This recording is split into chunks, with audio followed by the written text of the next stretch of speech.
पदार्थ की भौतिक अवस्था के आधार पर जो वर्गीकरण किया गया है वो 3 है। पहला क्या है? ठोस, द्रव और गैस। तो ठोस के बारे में हम लोग जानते हैं। ठोस में क्या होता है? ठोस पदार्थों में कण, अणु बहुत पास पास होते हैं। देखो इधर चित्र में देखो, ये जो ठोस के कण है देखो कितने पास पास में है, बिल्कुल पास पास में, बिल्कुल एक दूसरे से क्या है, जुड़े हुए हैं। और जो ठोस का कण है देखो कितना बिल्कुल एकदम ठोस है। क्या है?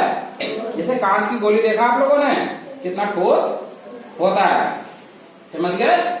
इसी प्रकार अगर हम देखें द्रव, तो द्रव का क्या है, जो अणु देखो कितने दूर दूर है। और क्या होता है ठोस में? इनका आकार और आयतन निश्चित होता है। यानी कहने का मतलब यह है, इनको जिस आकार में एक बार आपने ढाल दिया वो उसी आकार में रहता है, इनका आकार जल्दी बदलता नहीं। ये कांच की गोली है, अगर आप उसको आकार बदलने की कोशिश करोगे तो वो टूट जाएगा। क्या टूट जाएगा? लेकिन उसका आकार जल्दी नहीं बदलेगा, समझ गया ना? तो इनका आकार और आयतन निश्चित होता है। इनमें आपसी आकर्षण बल बहुत अधिक होता है। इनके कण के बीच में जो आकर्षण बल लगता है वो बहुत अधिक होता है, इसीलिए ये लोग बहुत पास पास में होते हैं। अब आते हैं द्रव पे। तो द्रव में क्या होता है? ठोस पदार्थों की तुलना में इनके कण, अणु दूर दूर होते हैं। जैसे देखो इसमें जो द्रव के कण कितने दूर दूर हैं, बीच में खाली है, और ये गिलास है, इसमें हमने क्या ले रखा है? पानी ले रखा है। तो ये आपका द्रव है, और इनके कण देख रहे हो कितने दूर दूर है। दूसरा पॉइंट क्या है? इनका आकार और आयतन निश्चित नहीं होता है।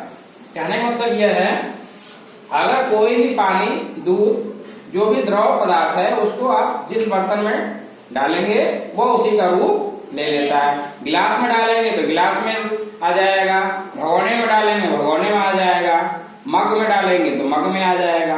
तो जिस बर्तन में आप उसको डालेंगे वो उसी का रूप ले लेता है। इनमें आपसी आकर्षण बल ठोस की अपेक्षा कम होता है। देखो इसमें जो कण है कितने दूर दूर है, इनमें आकर्षण बल कम है, इसी वजह से इनके कण क्या है, दूर दूर हैं। अब आते हैं हम लोग तीसरा, गैस। गैस में क्या होता है? इनके जो पदार्थ के जो कण है अपेक्षाकृत बहुत दूर दूर होते हैं। ठोस और द्रव की अपेक्षा इनमें क्या होते हैं, बहुत दूर दूर होते हैं। देखो इसके कण कितनी दूर दूर पे है कि नहीं है? कोई एक दीपक है जिसमें अब जल रहा है, ये मोमबत्ती जो आपको देख रहा है, ऊपर क्या निकल रहा है, गैस निकल रहा है धुआं के रूप में। इनका आकार और आयतन दोनों निश्चित नहीं होता है। जैसे द्रव का होता है वैसे ही गैस को होता है। गैस को भी आप जिस बर्तन में डालेंगे उसमें आ जाएगा। इनमें आपसी आकर्षण बल बहुत कम होता है। इनका जो आकर्षण बल होता है बहुत ज्यादा ही कम होता। देख रहे हो इसका कण कितनी कितनी दूर पे है। तो इनको जरा सा भी अगर आप ऊर्जा देंगे तो ये क्या करते हैं, अपना आकार और आयतन दोनों ही बदल लेते। तो इस तरीके से आप देख रहे हैं ठोस, द्रव और गैस, तीनों में आपको अलग अलग अवस्थाएं, तीनों का जो आकार और आयतन क्या है, अलग अलग। ठीक है, समझ गए?